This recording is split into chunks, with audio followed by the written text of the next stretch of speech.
I'm not aware right up front, I know inside of me I'm not right. I could look at you and you're watching me do something, and I know that I'm not doing it right. I don't know what I'm doing wrong, but I can tell from the look on your face that I'm doing something that's kind of weird, kind of abnormal, kind of wrong, and that makes me nervous, angry, upset. So they may not have the cognitive ability, but they still have the sensitivity about them to know from looking at someone that obviously I'm doing something unusual in the way that they're looking at me. Right, So, yeah. exactly. And I don't have the ability to figure it out. And that's where I start getting angry and frustrated. There's the frustration. Right. Fascinating. So I think that really tells us we have to approach these people really carefully. Yes. We've got to have kindness and gentleness in our heart. Right. We can't go at them. We have to be with them. That's why it's so frustrating sometimes when you see somebody, and sometimes it's in public, or it may be somebody that you see that you know, dealing with someone whose memory is failing, and the way they react sometimes is just really frustrating for me because they'll say, "I just told you," or "Dad, you just asked me that," and I'm like, "God dang it, don't talk to him like that." But I'm sorry, go ahead. No, Scott, you and I talked about this a little earlier, and I thought our conversation was great. You and I have an agreement on something, and that's using humor to diffuse those types of situations. Yes. You make it so that, okay, it's not quite right, and I recognize that, and you see that in my face, but let's make it fun. Right. Let's not make it threatening. Let's Right. make it so that we can all accept this and we'll move past it, and this doesn't have to become a torturous event for both of us. Well, that's where it's. I like it when you see little jokes out there sometimes about, hey, the nice thing about having a bad memory is you get reruns all the time, or yeah. Well, everything's a surprise. I don't remember that. It's all so much fun. It's all a big surprise. Right. Or you just fall in love with somebody all over again. There you go. Just like yesterday. There you go. Okay. We have about 14 more minutes. Okay. I want to try to get a couple of these out. One is, and I know that you're not an attorney, but you have a lot of experience with this. Legal steps that people need to consider. Power of attorney and that kind of thing. When do you need to start considering that, and who would you consult? And are there attorneys that specialize in that field? So, I have answered this question over the years the same way, and who you have to help make decisions for you as you age is a conversation that should be held within a family every year at Thanksgiving. You have a lot to be there with, thankful for, but you need to recognize that going forward, things change. And I think every year you need to be getting feedback. What do you want to do? How do you want to have your life go? Who do you want it to make your decisions for you? From the sufferer. Every year, all the family members should be articulating what they want. We never know when that cataclysmic event's going to happen, and somebody's going to need to step up and make some decisions. Right. So every year, I think that should be a conversation that's had among families. Okay. At what point do you think it's wise for people to start thinking about contacting an attorney, about power of attorney and that kind of thing? I know that's subjective in every case, but. Well, power of attorney doesn't need an attorney necessarily to do that. Every hospital has to have the documentation in place for you to be able to fill out and designate a power of attorney. Okay. And so that can be done in different settings.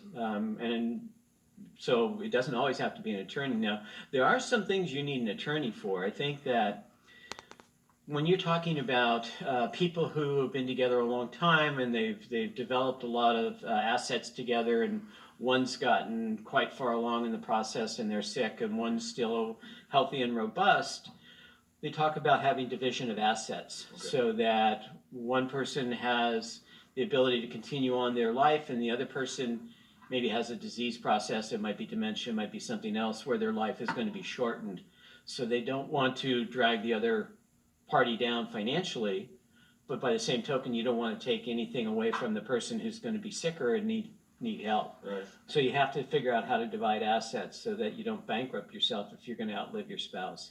And outside of money, there are other things to consider too, about things all the way down to like collections that people might have of books or albums or even pets. Right. What happens? Who's going to take care of the dogs? Right. And that's going to be another question that I ask you about here in a minute. We talked about that. Support groups. you see a lot of groups out there that are designated for helping caregivers and other people dealing with Alzheimer's. Do you think that they're helpful, effective? I think they're very helpful, very effective. I think that to come together with like-minded people who know what you're going through really is supportive, really is helping you understand and accept the fact that the burden you're under is not that unusual, that it can be done, and that having people around you who recognize how hard it is for you and who are there to say, I love you for doing it, I support you for doing it, I think that's real important. Just to give you a hug. Right. Yeah. Talk about caregivers for a second and what you think some of them might need to prepare themselves for when it comes to this. Well, I mean, as the disease Because progresses, a lot of us we're sons, we're daughters, but we're not natural born caregivers. We get into a situation where that needs to be done. So a lot of us don't have preparation for it at all. We just fall into it and boom, we're doing it. But yeah, there's no guide out there that says this is what you're going to have to deal with as Right. your parents get older. And I have this conversation probably every day with somebody. It's everything that you can imagine. So you've got to do everything in your life, you've got to do in somebody else's life also. So you've got to help them with the most basic things of just taking care of themselves, getting themselves clean, getting the clothes on them, getting them fed, getting them to doctor's appointments, getting their bills paid, getting them to sleep and take care of themselves and take their medications and be interactive and not be ignoring everything and forgetful of you. And you have to try and keep them socialized, and you don't want them to become isolated. And you've got to deal with that's a big thing too. It's a huge thing. Yeah. And so it just the burden of it's hard for us to live our own lives, and then if we have to do it for somebody else. Mine's been smooth as silk. I haven't had any problem. Well, you are a lucky man. Yeah, no bumps in the road at all. I suspect there's a little bit of sarcasm there. A whole bunch of sarcasm. Well, since we were talking about pets a moment ago, I was going to ask you about the therapeutic value of a couple of things, pets being one of them, and music. I hear a lot of, we have a music therapist here that works for Brookdale named Maggie, and she is fantastic. But she talks a lot about the effect that music has on people that are sometimes, just days before were completely unresponsive. And there's something about music that hits them where they live. And we know music has a number of therapeutic benefits. So music helps stimulate neurotransmitters in your brain. So music can help connect pieces in your brain to pieces of music that you learned long ago. So if you were a churchgoer long ago, church hymns may stimulate you to all of a sudden connect with the environment again. If you were, a lot of the requests she gets are hymns. Yeah. A lot of old, rock and rollers are going to be, saying, I want some Grateful Dead when they're, 85, 90 years old and Yeah. in the throes of dementia. Something cool about a 90-year-old that requests Grateful Dead songs. That'll be me. Yeah, good. Sugar Magnolia, gotta have it. Can I do this with a... Okay. I'm sorry, go ahead. No, that's okay. So I think that, Well, so that part that's stimulated by music, those neurotransmitters are some of the last to remain? Or? Those pieces of the brain haven't been affected by the neurofibrillar tangles or other disease processes if it's other types of dementia. Okay. So they're still there. They just need something to stimulate them so that they connect, and then we have a response from the individual. Pets. There's another thing. You hear about the pets and the therapeutic value that they have. Right. People as well. And that's on a number of different levels also. So pets, I'm a big fan of dogs. I have dogs, big dogs. So pets are always something that, if I see a dog anywhere, I'll stop and pet it. So I would imagine if I had dementia, if a dog came into my Brookdale facility and I'd have to stop and pet it, and I'd feel good about it, and I'd be interactive with it. So we have found that people can be totally comatose almost, and we can put a cat or something on their lap, and they'll start petting it. They'll start interacting with it. It's a nurturing response that's in them, or is it? I think that the stimulus is the animal is there, and the way I've always interacted with this animal is to pet it Okay, because it's been a tactile thing, right. especially with a cat. You start petting the cat starts purring, you get this feedback loop of it feels good, the cat's purring. I think that those pieces are still there and they're still working. It's just you got to figure out the right stimulus for them. So I think that really highlights the fact that you have to try a lot of different things for everybody because different things are going to connect and stimulate and be positive and give you positive feedback from different people.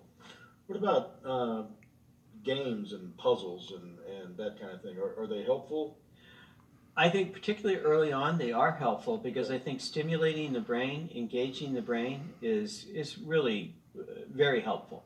I think that people, if they enjoyed them particularly, I have some people who were um, big puzzle people. Loved them, loved them, loved them, and they're still trying to do them. And even if they don't do them well, they have fun doing it. And part of it may be the socialization of Right. doing it. Part of it is the task of doing it. We only have a couple minutes left here, but socialization. Oh, we have six. Okay, well we're good then. That would be three couples.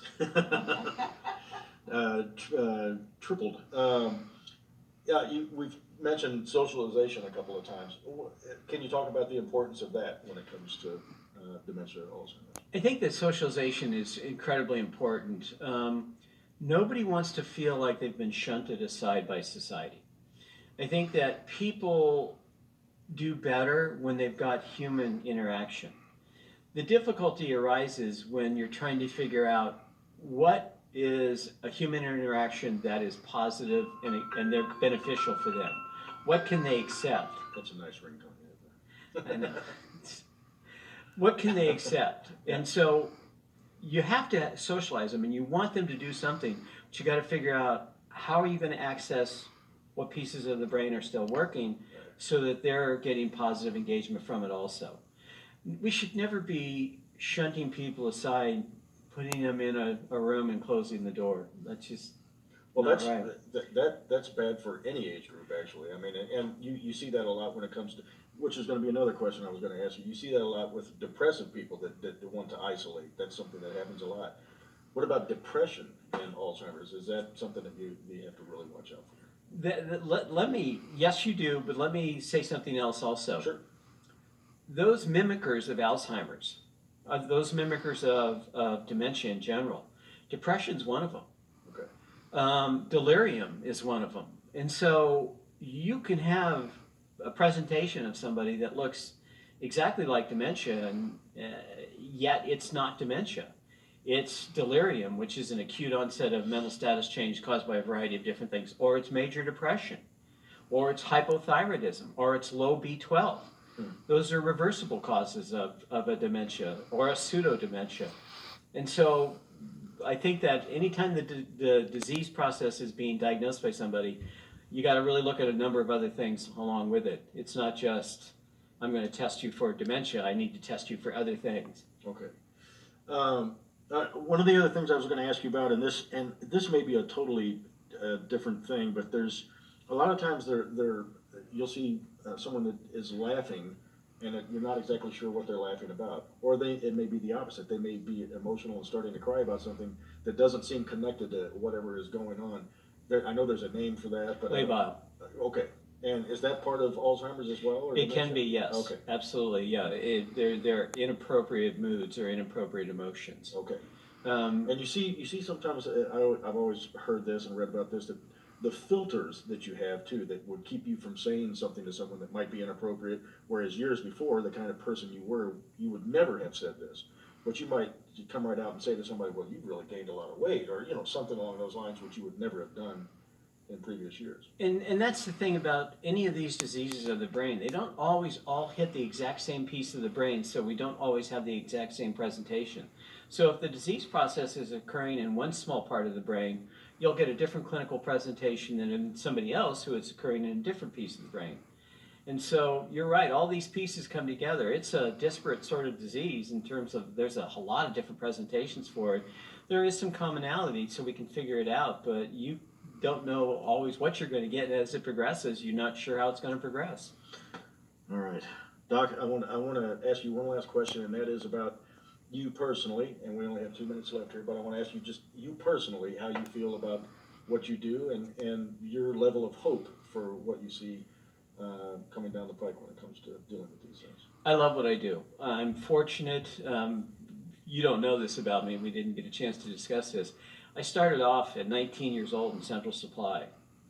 Then I was a paramedic on the streets for a number of years, Denver area. And then I was an ICU nurse for my bachelor's degree at Regis University in nursing. And then at 40, I went to med school. And I was all set to become a nephrologist because I thought You don't have enough on your resume. those are really the smart guys, are the nephrologists. Okay. And my last month of residency was geriatrics. And I was like, oh, this is what I got to do. This is it. This resonates. This is me. Well, that means you were the perfect person to have in here today. Doc, Thank you, so much. Scott. I appreciate We it. couldn't be happier that you were able to do this, and thank you so much for helping to educate us on something so important.